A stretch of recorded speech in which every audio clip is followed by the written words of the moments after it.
کچھ لوگ ایسے بھی ہوں گے جو سوچتے ہوں گے کہ یار یہ بھی لوٹ مار کر کے ہماری خدمت کر دے گا. تو وہ نیت جو تھی اس بلدیاتی نظام کے پیچھے وہی گڑبڑ تھی. پھر 79 میں آیا جیسے آپ نے ذکر کیا, پھر 2002 میں آیا. مگر میں آپ یہ اگر سوچ رہے تھے جو تقریر میں کہا کہ جی ریاست کی میں کوئی پوزیشن دوں گا, تو ریاست کی پوزیشن تو آئین ہے.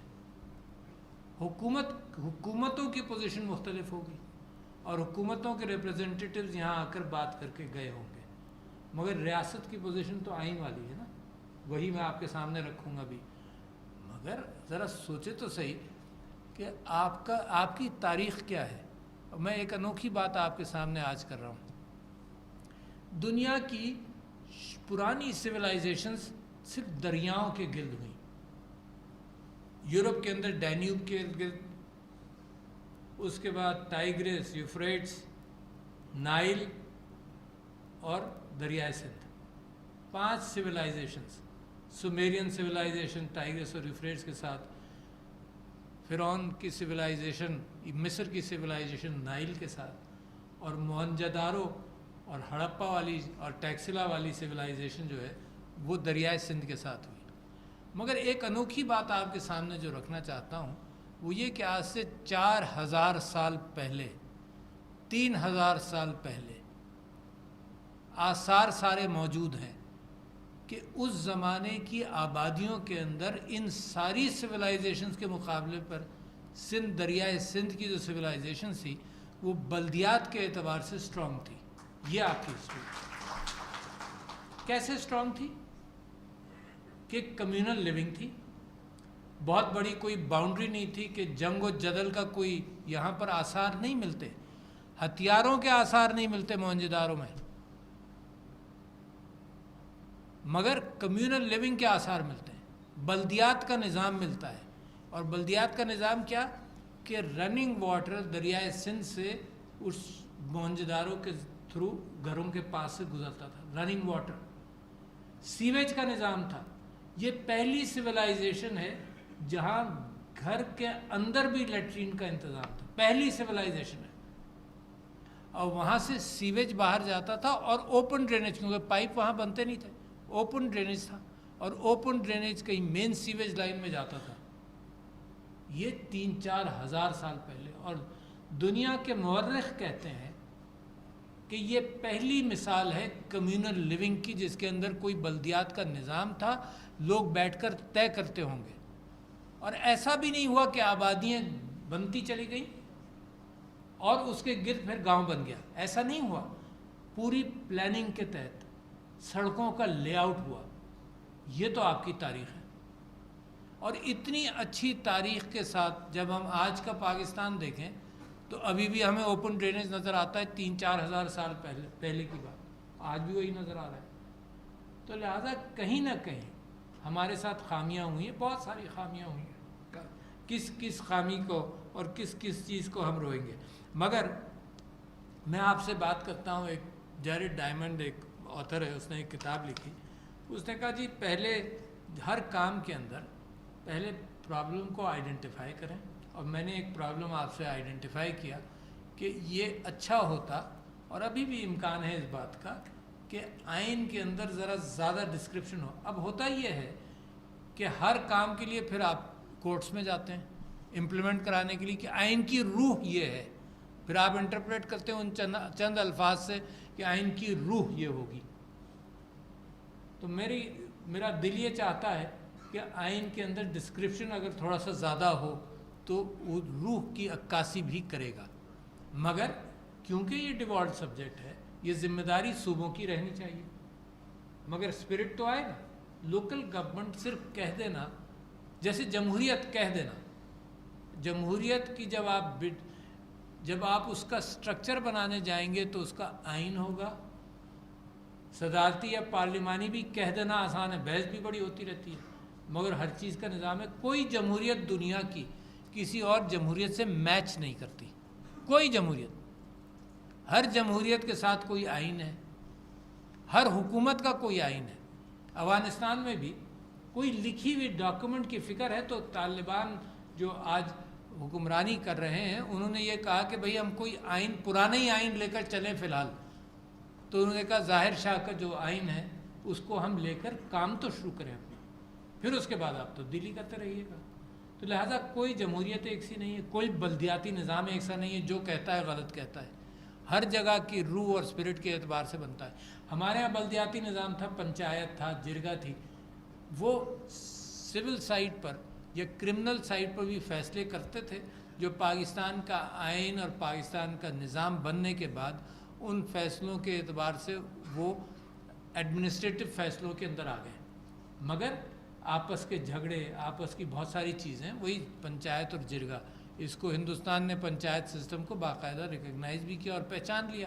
وہی چیز ہے کس قانون کے تحت. جرگہ بھی بذات خود لوگوں کے سامنے اگر جرگہ کا ذکر کرو تو وہ ڈرانے کے لیے کافی ہوتا ہے نا.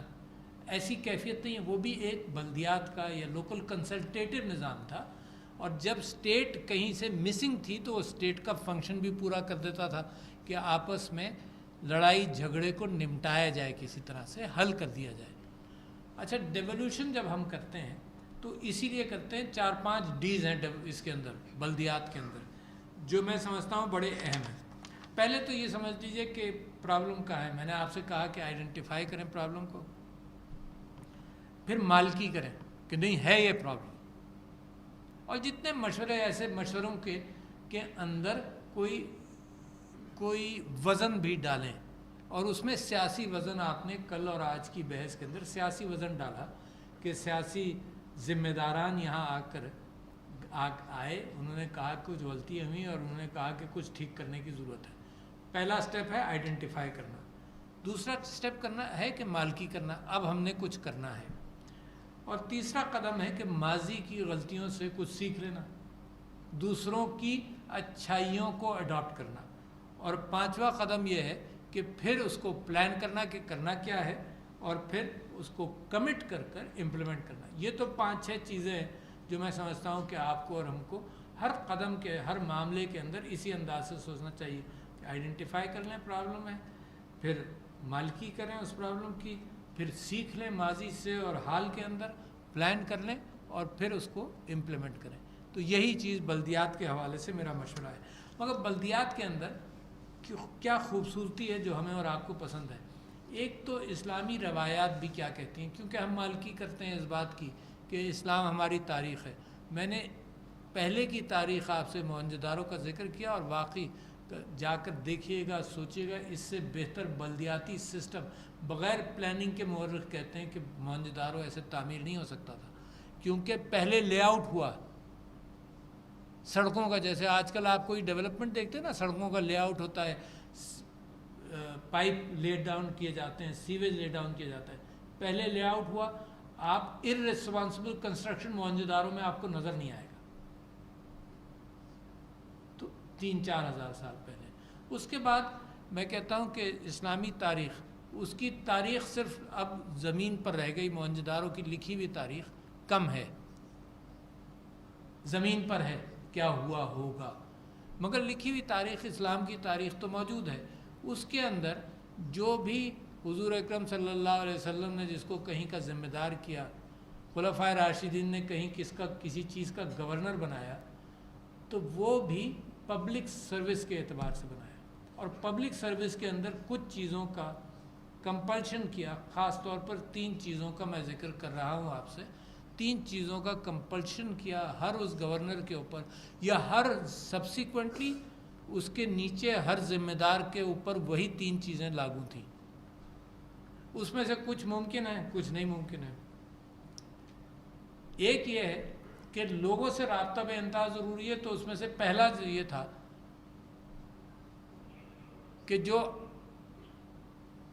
عمال بنایا جائے, ذمہ دار ایگزیکٹو بنایا جائے, اس کی ذمہ داری یہ ہے کہ مسجد میں جمعے کی نماز پڑھائے. تو میری درخواست ناصر حسین شاہ صاحب سے پہلی تو یہی ہے. مگر وہ صرف اس کی اسپرٹ کیا ہے, اس کی اسپرٹ یہ ہے کہ لوگوں سے رابطہ رہے اور ہفتے میں 1 دن ہو جائے رابطہ. پہلی اسپرٹ. دوسری اسپرٹ وہ بھی ذرا سی مشکل ہے, میرے لیے بھی ممکن نہیں, میں صرف ذکر کر رہا ہوں کہ اسپرٹ دیکھ لیں. مگر حکم کیا تھا؟ حکم یہ تھا کہ ہر آدمی جو ذمہ دار ہو وہ اپنا سٹینڈرڈ آف لیونگ اس جگہ کے اعتبار سے وہیں لے جائے تاکہ اس کو تکلیف کا، سروسز کا، خدمات کا، سب چیزوں کا اندازہ ہو.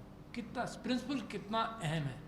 احساس ہو ہی نہیں سکتا نا کہ میں کسی غریب کے گھر میں بیٹھ جاؤں، جا کر صرف بیٹھ جاؤں تو مجھے کچھ تو اندازہ ہوگا. مگر یہ آپ دیکھیں کلچر نے کیا کیا، تاریخ نے کیا کیا. تاریخ نے یہ کیا کہ بڑوں کی آبادیاں بڑوں کی بنا دیں اور غریبوں کی آبادیاں چاہے وہ کچی کہلائے چاہے جو کچھ بھی کہلائے اس کی طرف راستے بھی اس کی طرف نہیں جاتے، نظر بھی نہیں آتے، سوائے اس کے کہ آپ کی گاڑی پر کسی نے کھٹکھٹا کر کہا تو وہ شکل سے غریب نظر آیا اور آپ کو رحم آ گیا اور آپ نے بھی کچھ پیسے دے دیے اور اپنی ذمہ داری سے آزاد بھی ہو گئے. دل خوش ہو گیا کہ آپ نے جی 100 روپے نکال کر دے دیے، بس آپ کا کام ہو گیا. کام ایسے تھوڑی ہوتا ہے. تو دوسرا کام یہ تھا کہ اپنا سٹینڈرڈ آف لیونگ وہاں تک لے جاؤ. اور تیسرا کام یہ تھا کہ اپنا گھر کا دروازہ ہمیشہ کھلا رکھو. تو ایک گورنر کی شکایت گئی حضرت عمر کے پاس کہ جی میں گیا تو میں دروازہ کھٹکھٹایا، دروازہ بند تھا. تو اس گورنر نے آ کر یہ ایکسپلینیشن دیا کہ جی میرے پاس ایک جوڑا کپڑے تھے، میں ان کو دھو کر سکھائے تھے، اتنی دیر کے لیے دروازہ میرا بند تھا. تو یہ اسپرٹ، اس کی اسپرٹ کو سمجھ لیجئے کہ لوگوں سے رابطہ، لوگوں کی خدمت کرنا ہے اور لوگوں کی پریشانیوں کا احساس. یہی سیاسی اسپرٹ ہے. ہر سیاستدان، آپ سب کا سیاست سے بھی تعلق ہے، یہی اسپرٹ اندر، یہ ارریسپیکٹو آف پارٹی، کس پارٹی سے آپ کا تعلق ہے، ہر پارٹی کے اندر یہ جذبہ ابھارا بھی جاتا ہے کہ بھئی لوگوں کی خدمت کرنی ہے. یہ چیز میں سمجھتا ہوں کہ بنیادی طور پر بلدیات سے شروع ہوتی ہے. اور آخری بات میں آپ سے یہ کروں گا کہ بلدیاتی نظام کے اندر 5 ڈیز میں سمجھتا ہوں ہیں. ایک یہ ہے کہ ڈیولوشن آف پاور،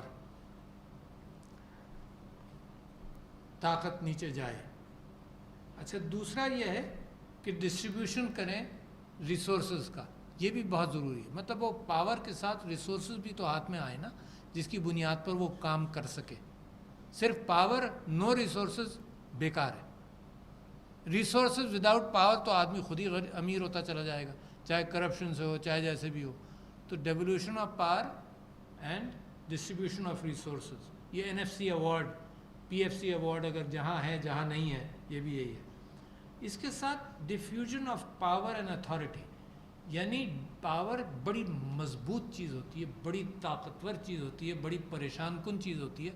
اور آج کل میں ایک مثال دیتا ہوں کہ بائبل نے ایک جانور کا نام لیا لیویاتھن، اور ہابس نے اس کے اوپر ایک کتاب لکھی لیویاتھن کے اسٹیٹ جو ہے وہ ایک بہت بڑے جانور کی طرح ہے. اور اس کو بیلنس کرنے کے لیے 2 چیزیں ممکن ہیں. اگر اسٹیٹ بہت طاقتور ہو جائے تو وہ ڈکٹیٹر اور جانور کی صورت اختیار کرتی ہے، اور بالکل اس کی کوئی اتھارٹی نہ رہے تو وہ انارکی بن جاتی ہے. تو دونوں چیزیں قابل قبول نہیں ہیں. تو ایک بیچ میں چھوٹا راستہ ہے جس کے اندر اسٹیٹ کی چیزوں کو تھوڑا سا کنٹرول کیا جاتا ہے، تھوڑا سا اس کی ریسورسز، اس کی طاقت ڈیفیوز کی جاتی ہے تاکہ اس کے اندر لوگوں کی رائے بھی چلے. کوئی انارکی کسی طبقے کی نہیں، آٹوکریسی یا مونارکی کسی طبقے کی، اور ٹوٹل انارکی دونوں نہ. تو یہ بیچ کا راستہ ہے. تو اس کے لیے ڈیفیوژن آف پاور، جو میں نے آپ سے کہا کہ تیسری چیز بڑی اہم ہے. اچھا جی، اس کے ساتھ سر مینجمنٹ کی ڈی کنسنٹریشن ہے کہ مینجمنٹ بھی نیچے تک آ جائے، صرف اوپر کا نہیں ہو. آپ کو یاد ہو، میں نے ابھی آپ سے ذکر کیا کہ مشرقی پاکستان، کیپٹل مغربی پاکستان میں لوگوں کو جب مسائل، یہ تو بڑی ایفیشنٹ سسٹم ہونا کہ جی کوئی پورٹل بن جائے، پورٹل پہ جاؤ تمہارے سارے کام ہو جائیں. ورنہ ہر کام کے لیے لوگوں کو یا تو جہاز سے ڈھاکہ سے کراچی آنا پڑتا تھا جو کیپٹل تھا، یا پھر اسلام آباد جانا پڑا. اور مزید مشکل جو سمندری جہاز سے آئے وہ پہلے کراچی لینڈ کیا اور کراچی لینڈ کر کر پھر اسلام آباد آئے. تو یہ جو ڈیفیوژن آف، جو چوتھی چیز میں آپ سے کہہ رہا تھا کہ مینجمنٹ کی ڈی کمیشننگ، نیچے تک مینجمنٹ جو ہے اس کی ڈی کنسنٹریشن ہو جائے. اور 5واں جو ہے وہ ڈی سینٹرلائزیشن ایڈمنسٹریٹو سروس کا بھی ہو جائے، یعنی جو سروس کا کیڈر ہے وہ بھی ڈی سینٹرلائز ہو. تو ایک تو الیکٹڈ کیڈر ہوا، ایک سروس کیڈر ہوا. سروس کیڈر ڈی سینٹرلائز ہو کر وہیں کے لوگوں کو آپ ملازم بھی رکھیں گے، وہ جو وہاں سے واقف ہیں.